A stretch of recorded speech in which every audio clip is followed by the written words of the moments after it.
Welcome to Get Solutions. This is your Lokesh. So in this session we are going to discuss the problem based on the balance sheet preparation, that is post merger balance sheet preparation. Okay, so given information ಬರೆಯುವಾಗಲೇ ನಾನು ಪ್ರಾಬ್ಲಮ್ನ explain ಮಾಡ್ತೀನಿ because length ಆಗುತ್ತೆ video. Okay, so take down the problem, pass the video and take down.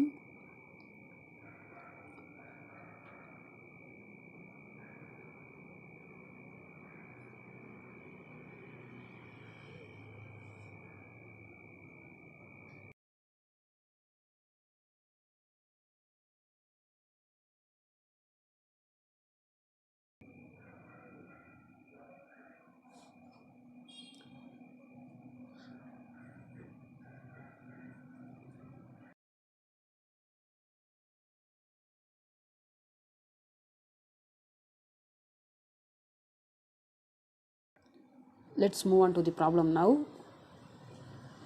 See, fifth illustration. The following information has been extracted from the balance sheet of P Limited and S Limited as on 31st/3/2012 is given. So the liabilities and assets information related to P Limited and S Limited. So in this case we have two companies. One is P Limited and another one is S Limited. Okay. So the liabilities of P Limited and S Limited. So the amounts will be given in 1000. Okay. See, liabilities, equity share capital rupees 10 each fully paid, P Limited 72,000 and S Limited 30,000, and 11% preference share capital rupees 10 each fully paid, so P Limited nil and S Limited 17,000. So general reserve 8,000, 6,500, and profit and loss account 7,500 and 4,000, and 9% debentures issued at rupees 100 each fully paid, P Limited nil and S Limited 5,000. Trade payables 11,500 and S Limited 3,500. Okay, so the total of liabilities of P Limited 99,000 and S Limited 66,000. So the amounts will be given in the balance sheet completely in 1000. Okay. See, assets, land and buildings 25,000, S Limited nil. So plant and machinery 32,500 and S Limited 29,000. So furniture and fittings 5,750 and S Limited 9,410. Next stock, that is inventory 21,500 and 17,390, and trade receivables 7,250 and 5,200, and balance with the bank 7,000 and 5,000. So finally the total value of assets of P Limited 99,000 and S Limited 66,000. Okay, see the adjustments. P Limited takes over the S Limited on 1st April 2012. So this P Limited taken over the business or assets and liabilities of S Limited.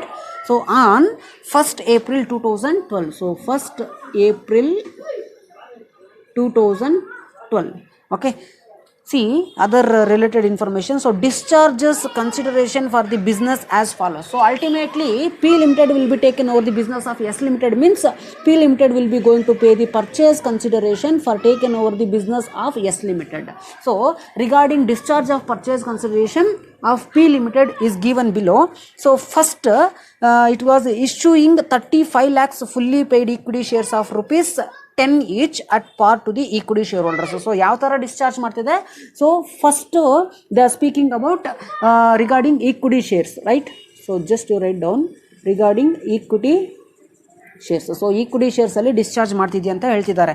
Okay, so issue of 35 lakhs fully paid equity shares of rupees 10 each, that is issue of 35 lakhs equity share at rupees 10 each, that is at par value. So at par value ಏನಿದೆಯೋ ಅಷ್ಟಿಗೆ ಕೊಡ್ತಿದ್ದಾರಂತೆ to the equity shareholders of S Limited. Okay, so secondly issued fully paid 12% preference shares of rupees 10 each to discharge the preference shareholders of S Limited at a premium of 10%. So secondly they are issuing preference shares, which means they are speaking about 12% preference. Okay, so just to write down preference share. So they are speaking about preference shares. See, issue of 12% preference shares at rupees 10 each, but there is a premium of 10%. 10% ಪ್ರೀಮಿಯಮ್ಗೆ issue ಮಾಡ್ತಿದ್ದಾರೆ. Okay, next it is agreed that the debentures of S limited will be converted into equal number and amount of 10% debentures of P limited. Okay, so thirdly they are speaking about debentures. So debentures ಬಗ್ಗೆ adjustment ಕೊಡಿದೆ. So debentures ಅಲ್ಲೂ discharge ಮಾಡ್ತಿದ್ದಾರಂತೆ. So it is agreed that the debentures of S limited. So debentures of S ಲಿಮಿಟೆಡಲ್ಲಿ ಏನಿದೆ will be converted into equal number and amount of 10% debentures. See, they are issuing 10% debentures ಅಂತ ಹೇಳಿದ್ರೆ S ಲಿಮಿಟೆಡಲ್ಲಿ ಏನು debentures ಇದೆ ನೋಡಿ. So see the balance sheet. S limited debentures ಎಷ್ಟಿದೆ? 9% debentures issued at ₹100 each fully paid, that is 5,000. So 9% debentures ಏನಿದೆ ಅದನ್ನು 10%ಗೆ convert ಮಾಡಿ ಕೊಡ್ತಿದ್ದಾರೆ ಅಂತ ಹೇಳ್ತಿದ್ದಾರೆ. That's it. Okay, so that is the only condition regarding debentures. So based on this you are required to show the balance sheet of P Limited assuming that the amalgamation in the nature of merger and the amalgamation in the nature of purchase. So in this case we have to prepare the balance sheet. So this fifth illustration is based on balance sheet, that is based on preparation of the balance sheet. So we have to prepare the post merger balance sheet. We have to assuming that amalgamation in the nature of merger and amalgamation in the nature of purchase. So ಎರಡೂ situations ಅಲ್ಲಿ ನಾವು balance ಶೀಟ್ಸ್ನ prepare ಮಾಡಬೇಕು. According to this problem balance ಶೀಟ್ಸ್ನ prepare ಮಾಡೋದಕ್ಕಿಂತ ಮುಂಚೆ so ನಾವು ಈ ಕಂಡೀಷನ್ಸ್ ಏನಿದೆ, that is discharge of purchase consideration, issue of equity shares and preference shares and debentures ಇದೆ ಅಲ್ವಾ. ಸೊ ಏನೇನು ಕಂಡೀಷನ್ಸ್ ಇದೆ, ಸೊ ಅದಕ್ಕೆ ನಾವು ಫಸ್ಟ್ ಕ್ಲಾರಿಟಿ ತಗೋಬೇಕು. ಸೊ ಕ್ಲಾರಿಟಿ ತಗೋಬೇಕು ಅಂತ ಹೇಳಿದ್ರೆ we have to compute the total equity share capital and preference share capital and debenture value issued in the form of purchase consideration by P limited to the share holders of S limited ಅಂತ. So first ವ್ಯಾಲ್ಯೂಸ್ನ ನಾವು calculation ಮಾಡ್ಕೊಂಡ್ಬಿಟ್ರೆ next ಈ values base ಮೇಲೆ ನಾವು ಈಸಿಯಾಗಿ balance ಶೀಟ್ಸ್ನ prepare ಮಾಡ್ಕೋಬೇಕು. ಇಲ್ಲ ಫಸ್ಟೇ ಬ್ಯಾಲೆನ್ಸ್ ಶೀಟ್ನ ಪ್ರಿಪೇರ್ ಮಾಡ್ಕೋಬೇಕಂದ್ರೆ ಅಗೇನ್ ನಾವು ಈ ಕ್ಯಾಲ್ಕುಲೇಷನ್ ಬರಲೇಬೇಕಲ್ವಾ. ಸೊ ಫಸ್ಟ್ ಈ ಕ್ಯಾಲ್ಕುಲೇಷನ್ ಮಾಡ್ಕೊಂಡ್ರೆ ಕ್ಯಾಲ್ಕುಲೇಷನ್ಸ್ನ ನೋಡೋಣ. Okay, see equity shares and preference shares and debentures ಬಗ್ಗೆ ಕೊಟ್ಟಿದ್ದಾರೆ. ಸೊ ಈ ಕ್ಯಾಲ್ಕುಲೇಷನ್ನ ನಾವು ಕಂಪ್ಯೂಟ್ ಮಾಡಬೇಕು ಅಂತ ಹೇಳಿದ್ರೆ first we have to know how many number of equity shares are there and how many number of preference shares are there. So how many number of debentures are there in S limited, because based on equity share, preference share and debentures of S limited only the P limited will be going to discharge the purchase consideration. Okay, so ನಾವು identify, that is now see the number of shares available in S limited and P limited. So P limited do reference ge tagoli. If it is necessary anywhere in the calculation, then use the same information in the calculation, otherwise you ignore the information. So equity shares preference shares estiದೆ ನೋಡೋಣ ಯಾವ ಕಂಪನಿನಲ್ಲಿ. See equity share capital. So first ನಾವು equity shares capital ಎಷ್ಟಿದೆ ಅಂತ ನೋಡೋಣ. So regarding equity shares, so equity share information ಬೇಕಾಗುತ್ತೆ ಎರಡೂ ಕಂಪನಿದು equity shares, right. See liability ಸೈಡಲ್ಲಿ ನೋಡಿ ಪ್ರಾಬ್ಲಮಲ್ಲಿ equity share capital ₹10 each fully paid, that is P ಲಿಮಿಟೆಡಲ್ಲಿ ಈಕ್ವಿಟಿ ಶೇರ್ ಕ್ಯಾಪಿಟಲ್ ಎಷ್ಟಿದೆ, ದಟ್ ಈಸ್ ಪಿ ಲಿಮಿಟೆಡಲ್ಲಿ ಎಷ್ಟು ಈಕ್ವಿಟಿ ಶೇರ್ಸ್ ಇದೆ, that is 72,000 equity shares. So similarly S ಲಿಮಿಟೆಡಲ್ಲಿ ಎಷ್ಟು ಈಕ್ವಿಟಿ ಶೇರ್ಸ್ ಇದೆ, that is 30,000 equity shares are there. So in both the company this equity shares are issued at ₹10 only. So therefore the number of equity share in both the company, that is 7,200. So P limited ಅಲ್ಲಿ 7,200 equity shares ಇದೆ. Similarly S limited ಅಲ್ಲಿ 3,000 equity shares ಇದೆ, because in both the company issued at ₹10 only. So equity shares ಎಷ್ಟಿದೆ ಅಂತ ನಮಗೆ ಈಗ ಗೊತ್ತಾಗಿದೆ. Next similarly we have to compute the 11% preference shares. So ಎರಡೂ ಕಂಪ್ನಿನಲ್ಲಿ 11% ಪ್ರಿಫರೆನ್ಸ್ ಶೇರ್ಸ್ ಹೆಡ್ ಇದೆಯಂತೆ. ಸೊ ಹೆಡ್ಡಿಂಗ್ ಬರೆದಿಟ್ಕೊಳ್ಳಿ, ನೆಕ್ಸ್ಟ್ ಇದೆಯಾ ಇಲ್ವಾ ಅಂತ ಆಮೇಲೆ ನೋಡೋಣ. Okay, so 11% preference shares. So see the P limited. So P limited ಅಲ್ಲಿ ಪ್ರಿಫರೆನ್ಸ್ ಶೇರ್ಸ್ ಯಾವುದು ಇಲ್ಲ, so ignore it. So similarly you have to see in S limited what is the total preference share capital. So 17,000 preference share capital ಇದೆಯಂತೆ. Okay, so this is also issued at ₹10. So preference share ಕ್ಯಾಪಿಟಲ್ನು ₹10 issue ಮಾಡಿದ್ದಾನೆ ಅಂತ ಹೇಳಿದ್ರೆ, so the total number of preference shares available in S limited 1,700. So 1,700 is the preference shares and equity shares ಎಷ್ಟಿದೆ, 3,000 equity shares. In P ಲಿಮಿಟೆಡಲ್ಲಿ equity shares ಎಷ್ಟಿದೆ, 7,200 and P ಲಿಮಿಟೆಡಲ್ಲಿ preference shares ಇಲ್ಲ. Okay, so now based on this we have to compute the all values. Okay, so ಈಗ P Limited discharge the purchase consideration, equity shares, preference shares and debenture base ಮೇಲೆ issue ಮಾಡಿದೆ ಅಂತ ಹೇಳಿದ್ರೆ, so after calculating this total value we get the purchase consideration, right. So discharge ಮಾಡಿದ ಇದರಲ್ಲೇ ಮಾಡಿದ್ದೇನೆ ಅಂತ ಹೇಳಿದ್ರೆ ಇದನ್ನು ಟೋಟಲ್ ವ್ಯಾಲ್ಯೂನ ನಾವು ಏನಂತ ಕನ್ಸಿಡರ್ ಮಾಡ್ತೀವಿ, ಪರ್ಚೇಸ್ ಕನ್ಸಿಡರೇಷನ್ ಅಂತಲೇ ಕನ್ಸಿಡರ್ ಮಾಡ್ತೀನಿ. ಓಕೆ, ಸೊ ಕನ್ಸಿಡರ್ ಮಾಡ್ತೀವಿ. ಸೊ ಈ ಟೈಪ್ ಆಫ್ ಪ್ರಾಬ್ಲಮ್ ನಾನು ಪ್ರೀವಿಯಸ್ ಸೆಷನ್ಸಲ್ಲಿ ತುಂಬ ಮಾಡಿಸಿದ್ದೀನಿ. So actually 19 problem I think. Okay, so ಈಗ ನಾವು ಡೈರೆಕ್ಟಾಗಿ ಕಂಪ್ಯೂಟೇಷನ್ ಆಫ್ ಪರ್ಚೇಸ್ ಕನ್ಸಿಡರೇಷನ್ ಹಾಕ್ಕೊಂಡ್ರೂ ತಪ್ಪಾಗೋದಿಲ್ಲ. Okay, so directly you take computation of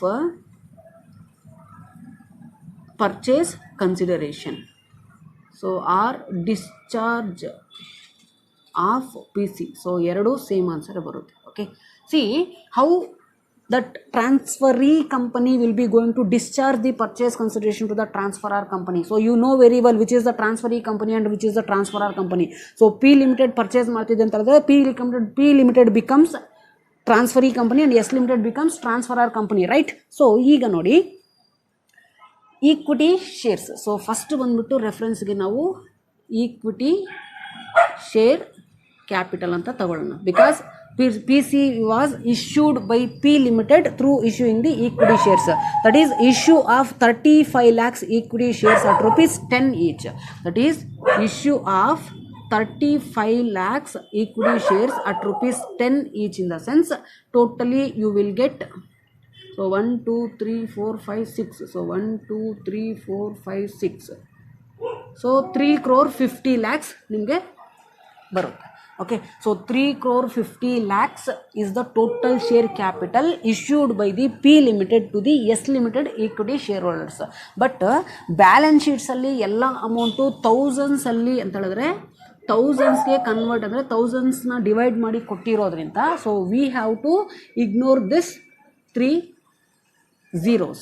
So then according to this you get the equity share capital 35,000. So 35,000 ನಿಮಗೆ ಬರುತ್ತೆ. ಬಿಕಾಸ್ ನಾವು ಇಲ್ಲಿ ಥೌಸಂಡ್ಸ್ನ divide ಮಾಡಿ ತಗೋಬೇಕು. ಯಾಕಂತಂದರೆ ಬ್ಯಾಲೆನ್ಸ್ ಶೀಟಲ್ಲೂ ಅದೇ ಥರ ವ್ಯಾಲ್ಯೂ ಇರೋದ್ರಿಂದ ನಾವು 3 zeros ಇಗ್ನೋರ್ ಮಾಡಿದ್ದೀವಿ. ಇಲ್ಲ ನೀವು ಇದೇ ಥರ ಮಾಡ್ತೀವಿ ಅಂತ ಹೇಳಿದ್ರೆ ಬ್ಯಾಲೆನ್ಸ್ ಶೀಟಲ್ಲಿರೋ ವ್ಯಾಲ್ಯೂಸ್ನು ನೀವು ಇಂಟು 1000 ಮಲ್ಟಿಪ್ಲೈ ಮಾಡ್ಕೋಬೇಕು. Okay, so no issues. ಯಾವ ಥರ ನಿಮ್ಗೆ ಯಾವ ಥರ ಕಂಫರ್ಟ್ ಅನಿಸುತ್ತೋ ಆ ಥರ ಮಾಡಿ. ಸೊ ಈ ಥರ ಮಾಡ್ಕೊಂಡು ಅಂದರೆ ಫಸ್ಟು ಈ ವ್ಯಾಲ್ಯೂಸ್ ಬೇಸ್ ಮೇಲೆ ಕ್ಯಾಲ್ಕುಲೇಷನ್ ಮಾಡಿ ಮತ್ತೆ ಬೇಕಾದ್ರೆ ನೀವು ಮಲ್ಟಿಪ್ಲೈ ಮಾಡಿಕೊಂಡ್ರೆ ಬೆಟರ್ ಅನಿಸುತ್ತೆ. ಓಕೆ, ಇಲ್ಲ ಅಂತ ಹೇಳಿದ್ರೆ ಎಲ್ಲ ಬ್ಯಾಲೆನ್ಸ್ ಶೀಟ್ಸ್ನ ಕನ್ವರ್ಟ್ ಮಾಡ್ಕೊಳ್ಳೋದ್ರಿಂದ ನಿಮಗೆ ಝೀರೋಸ್ನಲ್ಲಿ ಸ್ವಲ್ಪ ಕನ್ಫ್ಯೂಷನ್ಸ್ ಆಗುತ್ತೆ, ರಾಂಗ್ ಆಗೋ ಚಾನ್ಸಸ್ ಜಾಸ್ತಿ ಇರುತ್ತೆ. ಸೊ ಈಗ ಈಕ್ವಿಟಿ ಶೇರ್ ಕ್ಯಾಪಿಟಲ್ ಇಷ್ಟೇ. Okay, so equity share capital in the form of PC, total equity share capital paid by the P Limited to the S Limited equity shareholders, that is 35,000. So second one, so equity ಶೇರ್ಸಲ್ಲಿ discharge ಮಾಡಿದಾಗಿದೆ. Next preference share capital. So preference share capital ಬಗ್ಗೆ ಏನು condition ಕೊಟ್ಟಿದ್ದಾನೆ, while discharging the purchase consideration by P Limited it was issuing 12% preference share at rupees 10 each. So issuing, so regarding preference share capital issuing 12% preference share capital at 10% premium, right? See, S Limited ಅಲ್ಲಿ ಎಷ್ಟು preference shares ಇದೆ, that is 1700 preference shares ಇದೆ. So already issued at 10%. See 10% not, so 10% ಅಲ್ಲ, 10 rupeesಗೆ issue ಮಾಡ್ತಿದೆ. So that is 1700 preference shares already issued at rupees 10 each. So 10 ಈಚ್ಗೆ issue ಮಾಡೋದು ಎಷ್ಟು ಬರುತ್ತೆ, that is totally you will get 17,000 is the total preference share capital. Now 1700 preference shares are issued 10 rupees plus 10% premium. So 10% premium ಅಂತ ಹೇಳಿದ್ರೆ you will get 11 rupees, right? So 1700 into 11 rupees. So 11 rupees including 10% premium. So 10% ಅಲ್ಲಿ 10 rupees ಅಲ್ಲಿ 10% ಅಂತ ಹೇಳಿದ್ರೆ you will get 1 rupee here. So 10 plus 1 11 rupees. So you will get 18,700 is the total preference share capital. Okay, so ಇಲ್ಲಿ ಡೈರೆಕ್ಟಾಗಿ ನಾವು ವ್ಯಾಲ್ಯೂನ ಇಲ್ಲಿ ಹಾಕೋಬೋದು. ಯಾಕಂತ ಹೇಳಿದ್ರೆ ಇಲ್ಲಿ ಮಲ್ಟಿಪ್ಲಿಕೇಶನ್ ಬಂದಿಲ್ಲ. ಓಕೆ, ಸೊ ಡೈರೆಕ್ಟಾಗಿ ನಾವು 1700 ತಗೊಂಡಿರೋದ್ರಿಂದ ಇಲ್ಲಿ 18,700 ಬರ್ತದೆ. But actual total preference share capital is 3 So actual total preference share capital 1 crore 87 lakhs idu. Okay, so according to this value we have to ignore 3 zeros, then you will get 18,700 is the total preference share capital. Okay, so preference share capital ಬಗ್ಗೆನೂ ನಾವು condition ನ clear ಮಾಡಿದೀವಿ. Next third one, discharge of PC by P Limited through issuing debentures. So debentures ಬಗ್ಗೆ adjustment ಕೊಟ್ಟಿದ್ದಾನೆ. Okay, so ಎಷ್ಟು percent debentures ಕೊಟ್ಟಿದ್ದಾನೆ? So 10% debentures. So 10% ಡಿಬೆಂಚರ್ನ issue ಮಾಡಿದ್ದಾನೆ. So ಅಡ್ಜಸ್ಟ್ಮೆಂಟಲ್ಲಿ ನೋಡಿ, debentures of S Limited will be converted into equal number and amount of 10% debentures. So 5,000 debenture ಏನಿದೆಯೋ S limited ಅಲ್ಲಿ, so ಅದನ್ನ complete ಆಗಿ 10%ಗೆ ಕನ್ವರ್ಟ್ ಮಾಡಿದ್ದಾರೆ ಅಂತ ಕೊಟ್ಟಿದ್ದಾರೆ. That's it. ಓಕೆ, ಸೊ 10%ಗೆ ಕನ್ವರ್ಟ್ ಮಾಡಿದ್ದಾರೆ ಅಂತ ಹೇಳಿದ್ರೆ this is the equal amount of debenture, that is 5,000. So actual ಆಗಿ ಎಷ್ಟು ಡಿಬೆಂಚರ್ ಇದೆ? So 50 lakhs total debenture value ಇದೆ. ಸೊ thousands, according to this value we have to ignore the 3 zeros, then you will get 5,000 is the total same amount of debenture but converted fully into 10% debentures. No, 9% debentures na 10% debenture ಆಗಿ convert ಮಾಡಿದ್ದಾರೆ while paying the purchase consideration to the S Limited, then you will get the same amount of, that is 5,000. Now the total of purchase consideration 35,000 plus 18,700 plus 5,000, you will get 58,700 is your purchase consideration. Okay, so purchase consideration 58,700. So this 58,700 discharged by P Limited in the form of equity shares and preference shares and debentures. So preference share ಅಂದರೆ 12% preference shares ನ issue ಮಾಡಿದೆ, ಡಿಬೆಂಚರ್ನ 10% debenture ಆಗಿ issue ಮಾಡಿದೆ. So again ನಿಮಗೆ discharge ತೋರಿಸಲೇಬೇಕು ಅಂತ ಹೇಳಿದ್ರೆ discharge of purchase consideration ಇದೆ ಬಿಟ್ಟು ಅಗೇನ್ ಇದನ್ನೇ ಬರೀರಿ. ಓಕೆ, ಸೊ ನಾನು ಎರಡೂ ಇಲ್ಲೇ ಕ್ಯಾಲ್ಕುಲೇಷನ್ ಮಾಡ್ಕೊಂಡಿದ್ದೀನಿ. ನಾವು we have to prepare the balance sheet based on the amalgamation, the nature of merger. So first ಮರ್ಜರ್ದು ಯಾವ ಥರ ಬ್ಯಾಲೆನ್ಸ್ ಶೀಟ್ನ ಪ್ರಿಪೇರ್ ಮಾಡ್ತೀವಿ ಅಕಾರ್ಡಿಂಗ್ ಟು ಮರ್ಜರ್ ಕಂಡೀಷನ್, ಅದನ್ನು ಫಸ್ಟು ನೋಡೋಣ. So I will tell you where this purchase consideration will be helpful to compute and enter the item in the balance sheet. So let's take down the format for the balance sheet as on 31st/3/2012. So these are the required information to prepare the balance sheet. So one thing you have to observe here, we have to prepare the balance sheet based on the amalgamation in the nature of merger anta assumption ಮಾಡಿಕೊಂಡು ನಾವು balance ಶೀಟ್ನ prepare ಮಾಡಬೇಕು. Okay, so and another condition, we have to prepare the balance sheet by assuming amalgamation the nature of purchase. So ಎರಡೂ ಸಿಚುವೇಶನ್ಸಲ್ಲಿ ನಾವು balance ಶೀಟ್ನ prepare ಮಾಡಬೇಕು. So balance ಶೀಟ್ನ ಪ್ರಿಪೇರ್ ಮಾಡುವಾಗ ಸೊ ಲಯಾಬಿಲಿಟೀಸ್ ಐಟಮ್ಸ್ ಏನು ಎಂಟರ್ ಮಾಡ್ತೀವಿ ಅದರಲ್ಲಿ ಸ್ವಲ್ಪ ಕಾನ್ಸಂಟ್ರೇಷನ್ ಮಾಡ್ಕೋಬೇಕು. ಓಕೆ, ಸೊ ರಿಕ್ವೈರ್ಡ್ ಇನ್ಫಾರ್ಮೇಷನ್ ನಾನು ಬರ್ಕೊಂಡಿದ್ದೀನಿ. It is nothing but purchase consideration. See, P limited is required to pay the purchase consideration to S limited. Is it or not? So in the form of equity share ಎಷ್ಟು ಕೊಡ್ತಿದೆ? 35,000, 12% preference shares to the preference shareholders 18,700 and 10% debentures to the debenture holders of S Limited 5,000. So ಆಗಲೇ calculation ಮಾಡ್ಕೊಂಡಿದ್ದು ಇಲ್ಲಿ short ಆಗಿ ನಾನು ಬರ್ಕೊಂಡಿದ್ದೀನಿ. So it is very necessary for the while entering the liabilities items. Okay, next, so balance sheet as on 31st/3/2012. So ಪ್ರಾಬ್ಲಮಲ್ಲಿ liabilities ಏನು ಕೊಟ್ಟಿದ್ದಾರೋ ಅದನ್ನು ನಾನು ರೆಫರೆನ್ಸ್ಗೆ ತೊಗೊಂಡಿದ್ದೀನಿ. ಸೊ ಆಗಾಗ ಬುಕ್ ನೋಡಿ ಎಕ್ಸ್ಪ್ಲೇನ್ ಮಾಡೋದಕ್ಕೆ ಆಗೋದಿಲ್ಲ, ಸೊ ಇಲ್ಲಿ ಬರ್ಕೊಂಡಿದ್ದೀನಿ. Okay, so liabilities 99,000 of P limited and 66,000 S limited. So to prepare the balance sheet, so first ಯಾವ ಐಟಮ್ ಬರುತ್ತೆ? Equity and liability, right? So equity and liability. So under equity and liability you have shareholders fund.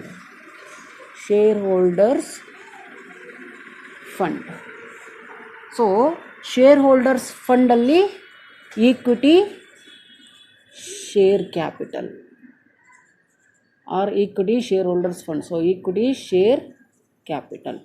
So ಈಗ ಐಟಮ್ಸ್ನ enter ಮಾಡ್ತಾ ಹೋಗಬೇಕು because equity share capital ಇದೆ ಅಲ್ವಾ. So equity share capital, so equity share capital issued at rupees 10 each. So post merger balance sheet ಅಂತ ಹೇಳಿದ್ರೆ P limited ಬಂದುಬಿಟ್ಟು prepare ಮಾಡುತ್ತೆ. ಯಾಕೆ ಪ್ರಿಪೇರ್ ಮಾಡುತ್ತೆ ಅಂತ ಹೇಳಿದ್ರೆ ಎಸ್ ಲಿಮಿಟೆಡ್ನ ಅಕ್ವೈರ್ ಮಾಡಿಕೊಂಡಾಗ ಎಸ್ ಲಿಮಿಟೆಡಲ್ಲಿ ಏನೇನೆಲ್ಲ ಅಮೌಂಟ್ಸ್ ಇರುತ್ತೋ ಅದು ಬಂದ್ಬಿಟ್ಟು ಮರ್ಜ್ ಆಗುತ್ತಲ್ವಾ. ಸೊ ಪೋಸ್ಟ್ ಮರ್ಜರ್ ಬ್ಯಾಲೆನ್ಸ್ ಶೀಟ್ನ ಪ್ರಿಪೇರ್ ಮಾಡುವಾಗ ಎರಡು ಮರ್ಜ್ ಮಾಡಿ ನಾವು ಪ್ರಿಪೇರ್ ಮಾಡ್ತಾ ಹೋಗಬೇಕು. ಸೊ ಅದನ್ನು ಯಾವ ಥರ ಮರ್ಜ್ ಮಾಡೋದು, ಯಾವ್ಯಾವ ಕಂಡೀಷನಲ್ಲಿ ಯಾವ್ಯಾವ ಅಮೌಂಟ್ನ ತಗೋಬೇಕು ಅಂತ ಹೇಳ್ಬಿಟ್ಟು ನಾನು ಡೀಟೇಲಾಗಿ ಹೇಳ್ಕೊಡ್ತೀನಿ. Okay, so first item equity share capital issued at ₹10 each. So ಎಷ್ಟು ಫುಲ್ಲಿ ಪೇಯ್ಡ್, ಸೊ ಫುಲ್ಲಾಗಿ ಪೇ ಮಾಡಿದ್ದಾರೆ. ಓಕೆ, ನಾವು ಸಿ ಪಿ ಲಿಮಿಟೆಡಲ್ಲಿ 72,000 ಈಕ್ವಿಟಿ ಶೇರ್ ಕ್ಯಾಪಿಟಲ್ ಇದೆ. ಸೊ ಎಸ್ ಲಿಮಿಟೆಡಲ್ಲಿ ಆಲ್ರೆಡಿ 30,000 ಈಕ್ವಿಟಿ ಶೇರ್ ಕ್ಯಾಪಿಟಲ್ ಇದೆ. While paying the purchase consideration by P limited for taken over the business or for taken over the assets and liabilities of S Limited, it will be discharging the purchase consideration in the form of equity shareholders to the equity shareholders of S Limited. So ಎಷ್ಟು ಕೊಟ್ಟಿದೆ 35,000. So therefore instead of considering this 30,000 we have to consider this 35,000 because S Limited equity shareholders will get 35,000 not 30,000. Okay, so 30,000 already ಇದೆ. But purchase consideration P limited S ಲಿಮಿಟೆಡ್ಗೆ pay ಮಾಡುವಾಗ equity share holders ಎಷ್ಟು receive ಮಾಡ್ತಾರೆ 35,000. So we have to show that calculation, is it or not? So equity share capital ₹10 issue ಮಾಡ್ತಿದೆ. P limited ಇಲ್ಲಿರೋ share holders ಎಷ್ಟು receive ಮಾಡ್ತಿದ್ದಾರೆ 72,000. Similarly S ಲಿಮಿಟೆಡಲ್ಲಿ ಎಷ್ಟು receive ಮಾಡಬೇಕು 30,000. ಬಟ್ ಪರ್ಚೇಸ್ ಕನ್ಸಿಡರೇಷನ್ ಪೇ ಮಾಡೋದು ಎಷ್ಟು ಕೊಡ್ತಿದೆ P limited, that is 35,000, right? So the total equity share capital received by the both the company equity shareholders 1,07,000. So 1,07,000 receive ಮಾಡ್ತಾರೆ. Okay, so next equity share holders ಆದಮೇಲೆ preference share capital. So preference share holders ಇದ್ದಾರಲ್ವಾ, so equity share holders ಆಯಿತು. Next preference share holders. So ಎಷ್ಟು % preference share holders issue ಮಾಡ್ತಿದ್ದಾರೆ, that is 11% preference share capital. 11% preference share capital at ₹10 fully paid. See P ಲಿಮಿಟೆಡಲ್ಲಿ ನಿಲ್ಲಿದೆ, so P limited ಏನು mention ಮಾಡೋ necessary ಇಲ್ಲ. So next S ಲಿಮಿಟೆಡಲ್ಲಿ preference share holders ಇದ್ದಾರಲ್ವಾ, so 17,000 preference share holders ಇದ್ದಾರೆ. But while paying the purchase consideration P limited will issue the purchase consideration in the form of 12% preference shares, right? So therefore 11% preference shareholders P Limited nil and 12% preference shareholders issued at ₹10 only fully paid. That is S Limited ಅಲ್ಲಿ 12% preference shareholders ಇದ್ದಾರೆ. But 12% preference shareholders ಎಷ್ಟು ತಗೋಬೇಕಾಗಿತ್ತು 17,000. But while paying the purchase consideration in the form of 12% preference share, that is purchase consideration to the preference shareholders, that is preference shareholders will get 18,700 instead of 17,000. So then we have to consider this 18,700. So 17,000 ಅಲ್ಲ, so 18,700 because purchase consideration ಕೊಡುವಾಗ ಪ್ರೀಮಿಯಮ್ಗೆ ಕೊಡ್ತಿದ್ದಾರೆ ಅಂತ ಹೇಳಿದ್ರೆ excess ಆಗುತ್ತಲ್ವ amount. So therefore S ಲಿಮಿಟೆಡಲ್ಲಿ ಈಗ ಎಷ್ಟು % ಅಂದರೆ ಎಷ್ಟು ಅಮೌಂಟ್ ಅಷ್ಟು ಪ್ರಿಫರೆನ್ಸ್ ಶೇರ್ ಕ್ಯಾಪಿಟಲ್ ತಗೊಳ್ತಿದ್ದಾರೆ 18,700. Then the total of preference share capital 18,700. Okay, so after this it is very important concept, reserves and surplus. So reserves and surplus. Okay, so regarding reserves and surplus there is a special condition and notes for the reserves and surplus under amalgamation in the nature of merger and amalgamation in the nature of purchase. So ನಿಮಗೆ ಇನ್ನೂ clarity ಬೇಕಂತ ಹೇಳಿದ್ರೆ previous ಸೆಷನ್ಸಲ್ಲಿ the differences between the amalgamation the nature of merger and amalgamation the nature of purchase concept ಮಾಡಿದ್ದೀನಿ. So once you clarify with all the conditions regarding amalgamation the nature of merger and amalgamation the nature of purchase then come to this session. Okay, so ಈಗ reserves and surplus ಬಗ್ಗೆ ನೋಡೋಣ. So one thing you have to keep it in mind regarding reserves and surplus, that is amalgamation in the nature of merger and amalgamation in the nature of purchase. So special adjustments ಏನಾದರೂ ಇದ್ದರೆ star mark mention ಮಾಡಬೇಡಿ. Okay, so it is very helpful to enter the items. So ಆ ಅಮೌಂಟ್ನ enter ಮಾಡುವಾಗ ಏನೋ condition ಇರುತ್ತೆ ಅದನ್ನು ನೋಡಿ ಕರೆಕ್ಟಾಗಿ ಇದೆಯಾ ಇಲ್ಲ ಅಂತ ಹೇಳ್ಬಿಟ್ಟು ಅನಾಲಿಸಿಸ್ ಮಾಡಿ ಹಾಕೋದ್ರಿಂದ ನಿಮಗೆ ಎಲ್ಲೂ ರಾಂಗ್ ಆಗೋದಿಲ್ಲ. Okay, so let's come to the amalgamation the nature of merger regarding reserves and surplus. So observe, in case of amalgamation in the nature of merger or amalgamation, we have to consider the general reserve and other any reserves and profit and loss account of the both the company in the sense both transferor company and transferee company. That is in case of amalgamation in the nature of merger. In case merger ಅಥವಾ amalgamation situation ಏನಾದರೂ ಆದರೆ ನಾವು transferee company and transferor company ಎರಡೂ ಕಂಪನಿದು reserves ಮತ್ತು profit and loss ಅಕೌಂಟ್ಸ್ನ consider ಮಾಡ್ತೀವಿ ಅಂತ ಹೇಳ್ಬಿಟ್ಟು condition. That is the rule. Okay, so if it is amalgamation in the nature of purchase ಏನಾದರೂ ಆದರೆ, so purchase in the sense taken over assets and liabilities. So based on net asset method ನಾವು purchase consideration calculation ಮಾಡ್ತೀವಿ, ಅದು purchase method. Okay, so ಆ ಮೆಥಡಲ್ಲಿ ನಾವು balance ಶೀಟ್ನಾಗ post merger balance ಶೀಟ್ನ prepare ಮಾಡಬೇಕು ಅಂತ ಹೇಳಿದ್ರೆ we have to consider only the reserves and profit and loss account of the transferee company only.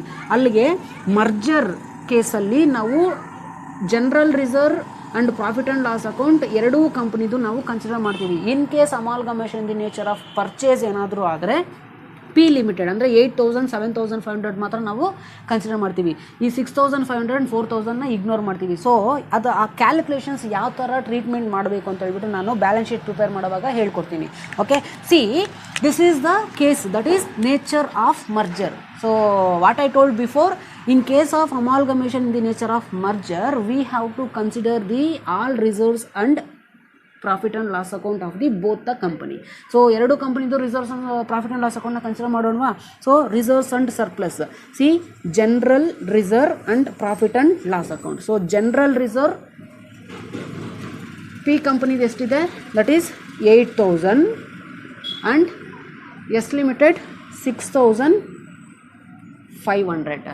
So similarly profit and loss account 7,500 and S limited 4,000 ಇದೆ. Okay, now see 8,000 plus 6,500, so 14,500.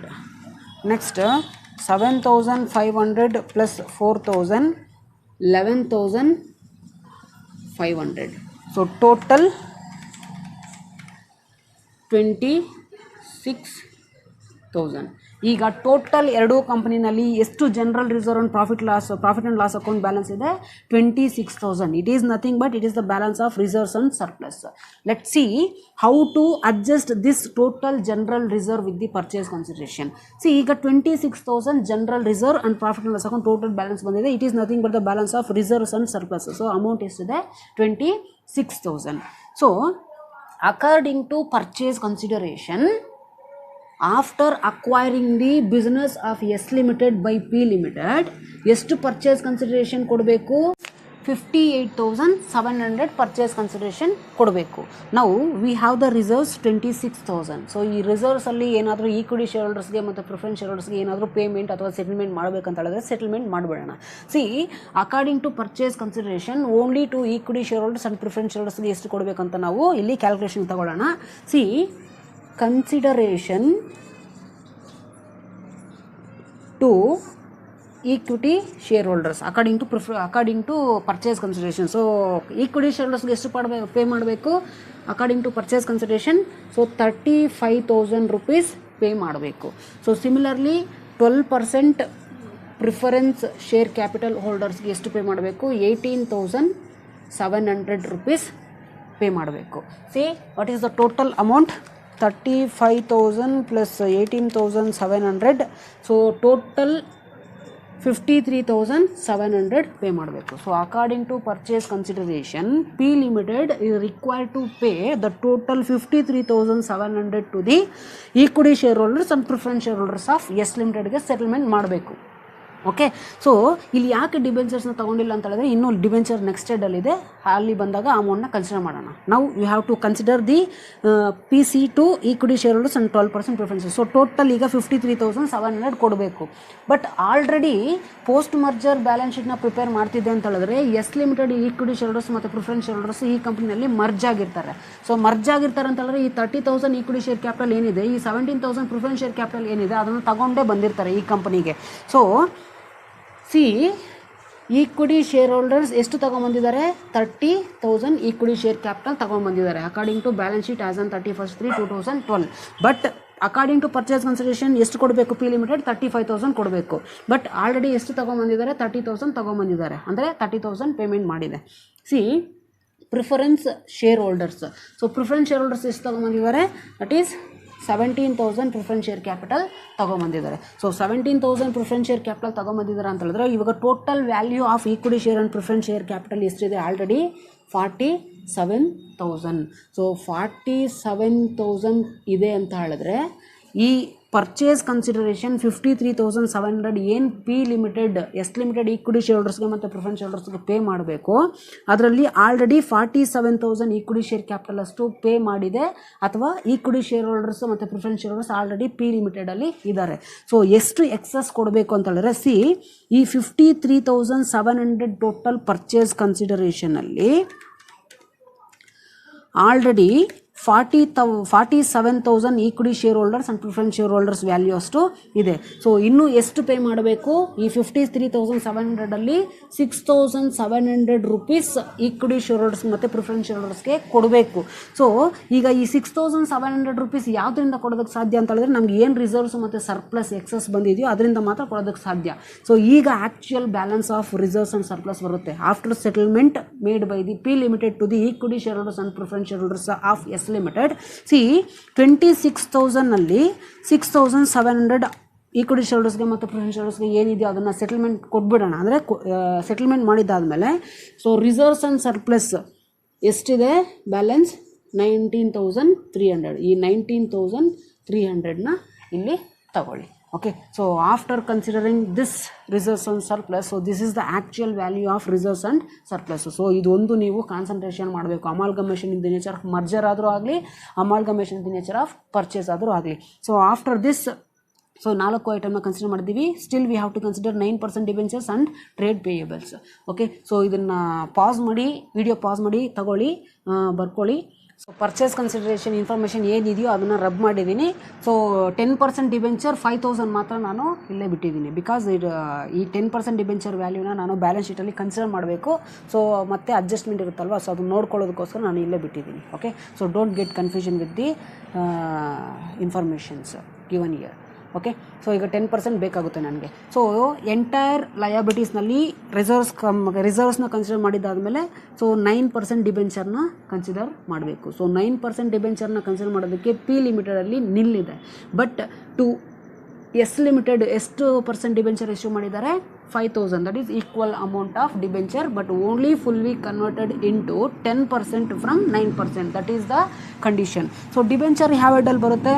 C, non current liabilities. So non current ಲಯಬಿಲಿಟೀಸ್ನಲ್ಲಿ secured loans.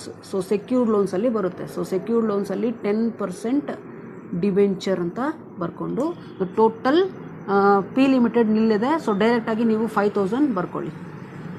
Okay, so 5,000 ಬರ್ಕೊಂಬಿಡಿ.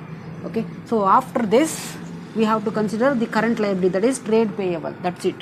Okay, so third head, current liability. So current liability ಯಾವುದಿದೆ?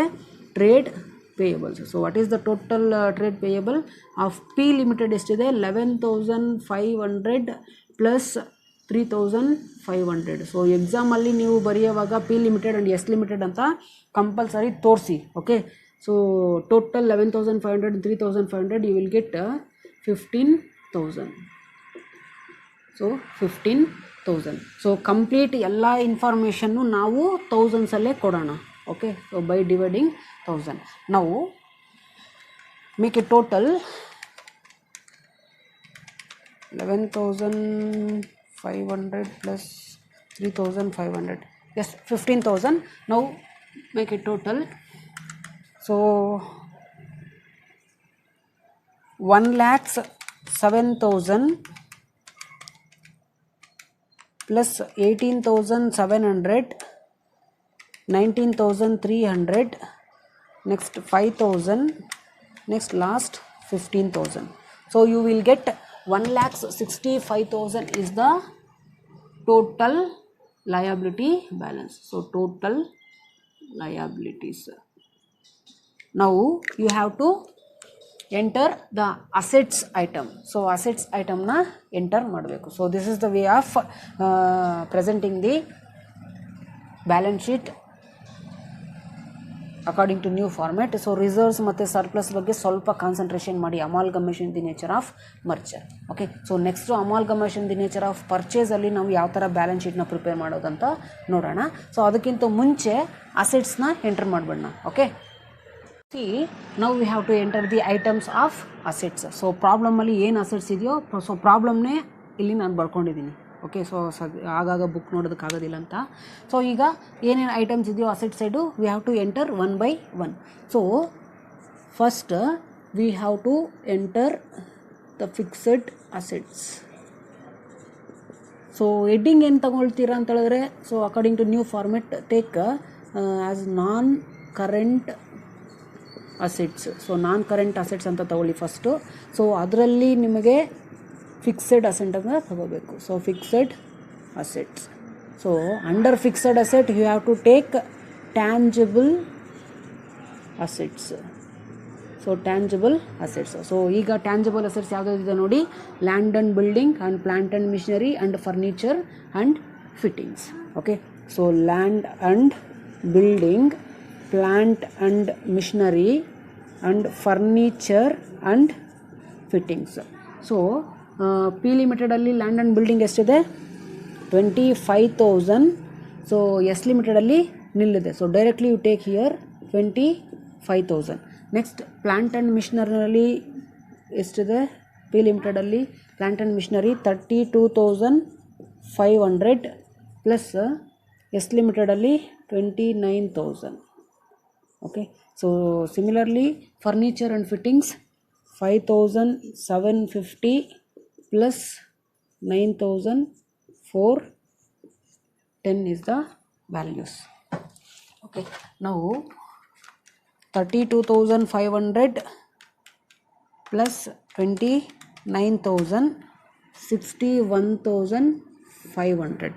So similarly 5750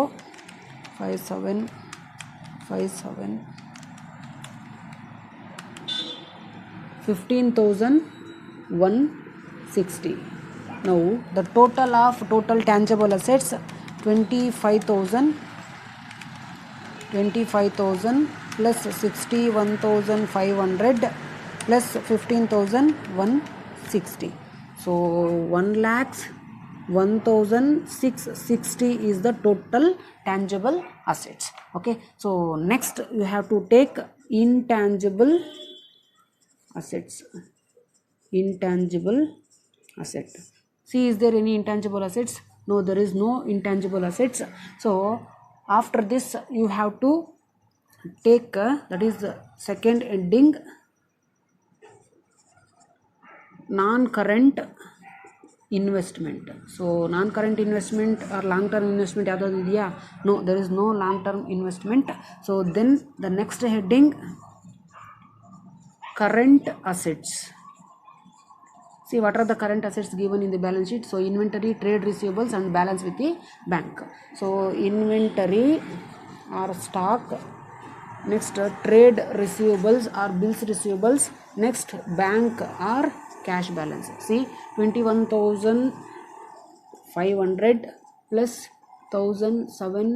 17,390. Okay, next 7250 plus 5,200 of S Limited. Next bank balance 7,000 plus 5,000 is the S Limited balance. Now 21,500 plus 17,390, 21,500 plus 17,390 390, you will get 38,890. So similarly 7250 plus 5200, you will get 12,450. So 12,450. Next 7,000 plus 5,000, you will get 12,000. So total of current assets 38,890 plus 12,450 plus 12,000, you will get 63,340.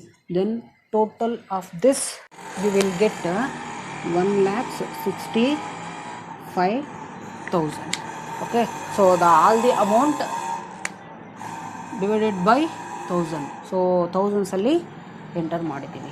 So this is the way of preparing the balance sheet amalgamation in the nature of merger. Okay, so ಈಗ according to second condition we have to prepare the balance sheet, that is post merger balance sheet according to amalgamation in the nature of purchase ಪ್ರಕಾರ ಯಾವ ಥರ balance ಶೀಟ್ನ prepare ಮಾಡೋದು ಅಂತ ನಾವು ನೋಡೋಣ ಈಗ. ಓಕೆ, ಸೊ ಪರ್ಚೇಸ್ ಬೇಸ್ ಮೇಲೂ ಬ್ಯಾಲೆನ್ಸ್ ಶೀಟ್ ಪ್ರಿಪೇರ್ ಮಾಡಬೇಕು ಅಂತ ಹೇಳಿದ್ರೆ, ಸೊ ಅಸೆಟ್ಸ್ ಇಲ್ಲಿ ಏನು ಕ್ಯಾಲ್ಕುಲೇಷನ್ಸ್ ಮಾಡಿದ್ದೀವೋ ಸೊ ಸೇಮ್ ಕ್ಯಾಲ್ಕುಲೇಷನ್ ಅಲ್ಲೂ ಬರುತ್ತೆ. ಸೊ ಈಗ ನಾನು ಲಯಬಿಲಿಟೀಸ್ ಸೈಡ್ ಮಾತ್ರ, ಅಂದರೆ ಲಯಬಿಲಿಟೀಸ್ ಐಟಮ್ಸ್ ಮಾತ್ರ ಯಾವ ಥರ ಎಂಟರ್ ಮಾಡೋದು, ಬಿಕಾಸ್ ರಿಸರ್ವ್ಸ್ ಆ್ಯಂಡ್ ಸರ್ಪ್ಲಸ್ಗೆ ಸ್ವಲ್ಪ ಕಂಡೀಷನ್ಸ್ ಇದೆ. ಸೊ ಅದನ್ನು ಮಾತ್ರ ನಾನು ತೋರಿಸ್ತೀನಿ. ಸೊ ಅಸೆಟ್ಸ್ ಎಂಟ್ರಿ ಮಾಡೋವಾಗ ನೀವು ಸೇಮ್ ಇದು ಏನಿದೆಯೋ ಅದನ್ನೇ ಎಂಟ್ರಿ ಮಾಡ್ಕೊಳ್ಳಿ. Okay, so let's take down the heading as preparation of the balance sheet amalgamation in the nature of purchase, in the nature of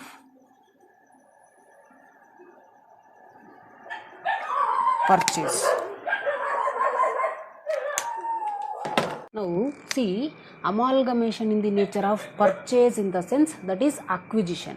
So in this case you have the two companies, that is P Limited and S Limited, right? So P Limited will take over the business of S Limited, that is, which means S Limited transferring all assets and liabilities to P Limited according to assumption of amalgamation in the nature of purchase. So to calculate the total purchase consideration on assets and liabilities taken over by P Limited, we have to compute the purchase consideration according to purchase method. According to purchase method in the sense that is according to net asset method or net worth method. So take down the heading as computation of purchase consideration based on purchase or net asset method or net worth method. Okay, so amalgamation the nature of purchase ಅಂತ ಹೇಳಿದ್ರೆ ನಾವು net asset ಮೆಥಡಲ್ಲಿ purchase consideration calculation ಮಾಡ್ಕೋಬೇಕು, because purchasing of assets and liabilities by transferee company from transferor company ಅಂತ. Okay, so based on net asset method only pay, that is P Limited will be going to pay the purchase consideration under amalgamation the nature of purchase. Okay, so you know very well how to compute the purchase consideration under net asset method or net worth method, that is by taken agreed values of all assets. See, what are the assets and liabilities are taken over? So we have to consider the book values, because if nothing is mentioned about book value ತಗೊಂಡು ಹೋಗ್ತೀರಾ ಅಥವಾ agreed ವ್ಯಾಲ್ಯೂಗೆ ತಗೊಂಡು ಹೋಗ್ತಿದ್ದೀರಾ ಅಂತ ಹೇಳ್ಬಿಟ್ಟು ಏನಾದರೂ mention ಮಾಡಿಲ್ಲ ಅಂತ ಹೇಳಿದ್ರೆ, we have to assume that the P Limited will be taken over all assets and liabilities at book value only, that is balance sheet ವ್ಯಾಲ್ಯೂಗೆ ತಗೊಂಡು ಹೋಗ್ತಿದ್ದೀರಾ ಅಂತ ಹೇಳ್ಬಿಟ್ಟು ಅಸಂಪ್ಷನ್ ಮಾಡ್ಕೋಬೇಕು. Okay, so take down agreed value of assets. So ಯಾವುದೋ ತಗೊಂಡು ಹೋಗ್ತಿದೆ, land and building and plant and machinery and furniture and fittings, next inventory, next trade receivables, next balance with bank. So ಈಗ ಯಾವ amount, ಯಾವ company ಅಮೌಂಟ್ನ consider ಮಾಡಬೇಕು, that is S limited. It is nothing but the transferor company. So S limited transfer ಮಾಡ್ತಿರೋದು ಅಸೆಟ್ಸ್ನ. So ಎಷ್ಟಿಗೆ transfer ಮಾಡ್ತಿದೆ ಅಂತ ಹೇಳಿದ್ರೆ based on book value, right? So ಇದನ್ನು ನಾವು ಕನ್ಸಿಡರ್ ಮಾಡಬೇಕು, that is we have to consider all values of assets of S limited. So land and building value ಎಷ್ಟಿದೆ? There is no land and building value, so write down the heading as amount based on thousands. So plant and machinery 29,000. So furniture and fittings 9,410. Next inventories 17,390. Okay, so trade receivables 5200 and balance with bank 5000. So ಏನು amount change ಆಗಿಲ್ಲ, total ಬಂದ್ಬಿಟ್ಟು 66,000 ಬರುತ್ತೆ. Okay, so to compute purchase consideration according to net asset method we have to deduct agreed value of liabilities, right? So agreed value of liabilities. See what are the liabilities are taken over. So see in the problem, so problem ನೋಡ್ಕೊಳ್ಳಿ. So ಯಾವ್ಯಾವ liabilities ತೊಗೊಂಡು ಹೋಗ್ತಿದೆ. So liability side 10% debenture. So 10% debenture. So debenture is not part of the liability, but while paying the purchase consideration by this transferee company P Limited, it will issue so it was issuing a 9% debenture na 10% debenture agi issue ಮಾಡ್ತಿದೆ. So we have to assume that the P Limited will be taken over the liabilities, that is payment of liabilities in the form of 10% debentures. So we have to consider 10% debentures. So ಎಷ್ಟು fully convert ಮಾಡಿದೆ? So it is nothing but 5000 ಏನಿದೆಯೋ ಅದನ್ನೇ full amount ಆಗಿ ಕೊಟ್ಟಿದೆ. So that is 5000 is the liability. Next only one item in the liability side, that is trade receivables 3500. So total liabilities ಎಷ್ಟು ತಗೊಂಡು ಹೋಗ್ತಿದೆ? 8500. ನಾವು the total purchase consideration, to compute the purchase consideration we have to deduct the total agreed value of liabilities from the total value of assets. So you will get 57,500 is your purchase consideration according to net asset method or purchase method. Okay, so now based on this information we have to prepare the balance sheet, that is post merger balance sheet according to in the nature of purchase. So I will tell you where it is useful in the balance sheet. Okay, so let's take down the format of balance sheet according to the nature of purchase. We have to prepare the balance sheet. So let's see how to prepare the balance sheet according to the nature of purchase. Okay, so liabilities, amount and amount. So take down the heading as balance sheet as on 31st/3/2012 and in the amounts will be in 1000. So according to amalgamation, the nature of merger, liability side ಏನು equity share holders preference share holders prepare ಮಾಡಿದ್ವು ಅಂತ ಹೇಳಿದ್ರೆ ಈ values ಹಾಕಿದ್ವು, ಅದು same values ಬರುತ್ತೆ. Okay, so one thing we have to observe in this amalgamation the nature of purchase, that is we have to consider the reserves and profit and loss account of the only one company, that is transferee company, not a transferor company. That is the only adjustment in case of amalgamation the nature of purchase. So ಅದನ್ನು ನಾನು ಹೇಳ್ಕೊಡ್ತೀನಿ ಯಾವ ಥರ ಅಂತ ಹೇಳ್ಬಿಟ್ಟು. So first equity and liability. So equity and ಲಯಬಿಲಿಟಿನಲ್ಲಿ ನಿಮಗೆ share holders fund, right? So share holders ಫಂಡಲ್ಲಿ equity share capital. So equity share capital ಎಷ್ಟು ಬರುತ್ತೆ? ಸೊ ಆಲ್ರೆಡಿ ನಾನು ಫಸ್ಟೇ ನಿಮಗೆ ಹೇಳಿದ್ದೀನಿ, ಆ ಲಯಬಿಲಿಟಿನಲ್ಲಿ ಏನು ಬ್ಯಾಲೆನ್ಸ್ ಇದೆಯೋ ಸೊ ಸೇಮ್ ಅಮೌಂಟ್ 1,07,000 ಡೈರೆಕ್ಟಾಗಿ ಹಾಕಿದ್ದೀನಿ. ಓಕೆ, ಸೊ 1,07,000 ಡೈರೆಕ್ಟಾಗಿ ಹಾಕಿದ್ದೀನಿ ಬಿಕಾಸ್ ಅಗೇನ್ ಎಕ್ಸ್ಪ್ಲೇನ್ ಮಾಡಿದೆ, ಲೆಂತ್ ಆಗುತ್ತೆ video. Okay, so if you don't know this 1,07,000 how this will this amount will come. So please watch the previous balance sheet. Okay, so next preference share capital. Okay, so preference share capital ಎಷ್ಟು amount ಕೊಟ್ಟಿದ್ವಿ ಹಾಗೆ? So 18,700. Okay, the total of equity share and preference share 1,25,700. So ಇಲ್ಲಿ total ಮಾಡ್ಕೊಂಡಿದ್ದೀವಿ. So after this so reserves and surplus, right? So reserves and surplus. Okay, so related to reserves and surplus, once again I am going to repeat the rules. In case of amalgamation in the nature of merger, so it is not a merger, it is purchase. So ಮರ್ಜರಲ್ಲಿ ಯಾವ ಥರ consider ಮಾಡ್ತೀವಿ ಅಂತ ಹೇಳಿದ್ರೆ reserves and surplus ಎಲ್ಲ amount ಎಲ್ಲ ಕಂಪ್ನಿನೂ ಅಂದರೆ ಟೂ ಆರ್ ಮೋರ್ ಕಂಪ್ನಿ ಆದರೆ ಎಲ್ಲ ಕಂಪ್ನಿದು ನಾವು ಕನ್ಸಿಡರ್ ಮಾಡ್ತೀವಿ. That is only in case of amalgamation the nature of merger. But amalgamation the nature of purchase we have to consider the balances, that is reserves and profit and loss account only the transferee ಕಂಪ್ನಿದು ಮಾತ್ರ consider ಮಾಡಬೇಕು. ಈಗ reserves and surplus ಇದೆ. So balance ಶೀಟಲ್ಲಿ ನಮಗೆ ಏನೇನು amount ಇದೆ ನೋಡಿ. ಸೊ ಜನರಲ್ ರಿಸರ್ವ್ ಇದೆ and profit and loss account ಇದೆ liability side. So general reserve and profit and loss account. So general reserve profit and loss account ಯಾವ company consider ಮಾಡಬೇಕು? That is transferee company. So transferee ಕಂಪನಿನಲ್ಲಿ general reserve ಎಷ್ಟಿದೆ? That is 8,000 ಇದೆ. So similarly profit and loss account ಎಷ್ಟಿದೆ? 7,500. So we are considering the general reserve and profit and loss account only of the transferee company. ಇದು ಮಾತ್ರ ನಾವು consider ಮಾಡಿದ್ದೀವಿ. Okay, so ನಾವು see how to treat that amount that is based on the purchase consideration. Okay, so according to purchase consideration, the consideration is payable by the P Limited to S Limited equity shareholders. So equity shareholdersಗೆ ಎಷ್ಟು ಕೊಡಬೇಕು? 35,000 and preference share ಹೋಲ್ಡರ್ಸ್ಗೆ ಎಷ್ಟು ಕೊಡಬೇಕು? 18,700 rupees preference share ಹೋಲ್ಡರ್ಸ್ಗೆ ಕೊಡಬೇಕು. Is it or not? So total amount ಎಷ್ಟು ಕೊಡಬೇಕು ಅಂತ ಹೇಳಿದ್ರೆ ಈಕ್ವಿಟಿ ಶೇರ್ ಹೋಲ್ಡರ್ಸ್ಗೆ ಮತ್ತು ಪ್ರಿಫರೆನ್ಸ್ ಶೇರ್ ಹೋಲ್ಡರ್ಸ್ಗೆ 53,700 rupees ನಾವು ಪರ್ಚೇಸ್ ಕನ್ಸಿಡರೇಷನ್ ರೂಪದಲ್ಲಿ ಅಂದರೆ P Limited ಎಸ್ ಲಿಮಿಟೆಡ್ಗೆ ಕೊಡಬೇಕು. ಸೊ ಎಸ್ ಲಿಮಿಟೆಡ್ಗೆ ಏನು ಕೊಟ್ಟರೆ ಈಕ್ವಿಟಿ ಶೇರ್ ಹೋಲ್ಡರ್ಸ್ ಎಷ್ಟು ರಿಸೀವ್ ಮಾಡ್ತಾರೆ? 35,000 according to purchase consideration and preference share holders ಎಷ್ಟು ರಿಸೀವ್ ಮಾಡ್ತಾರೆ? 18,700, right?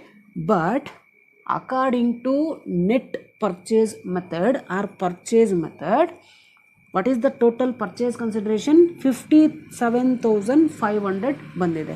Okay, so 57,500 is the purchase consideration according to net asset method, right? So 57,500 is the purchase consideration according to net purchase method.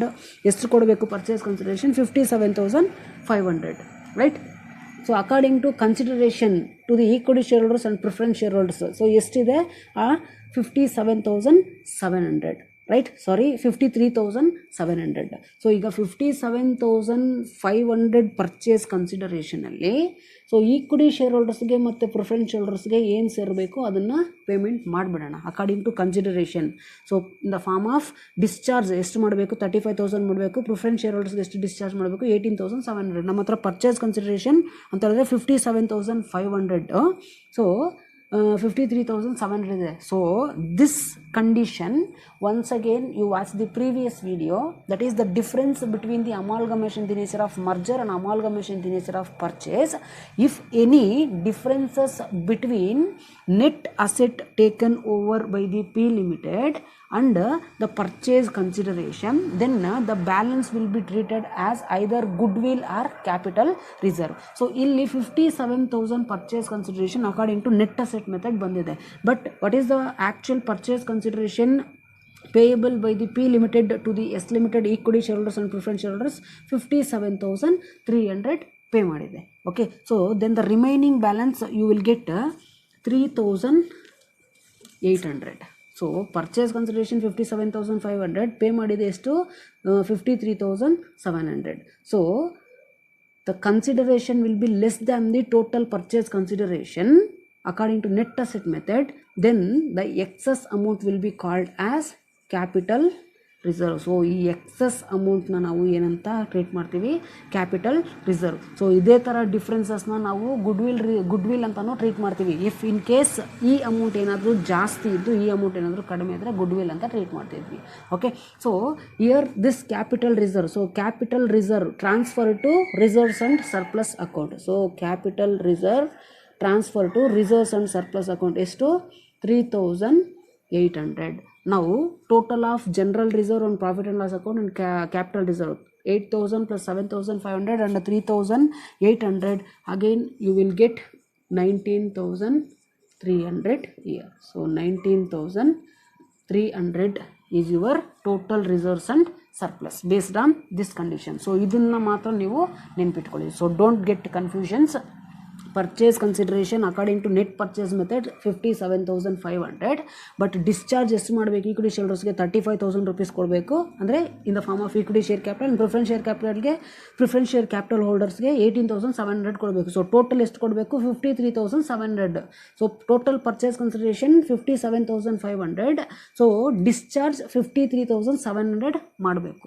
So the excess this 3,300 will be treated as capital reserve. So capital reserve will will be transferred to reserves and surplus account. So reserves and surplus ಅಲ್ಲಿ ನಾವು enter ಮಾಡಿದ್ದೀವಿ. Okay, then you will get 19,300 is your the remaining balance in the reserves and surplus. So after this you will have the second head, non-current liability. So non-current liability ನಲ್ಲಿ first ಬಂದ್ಬಿಟ್ಟು secured loans.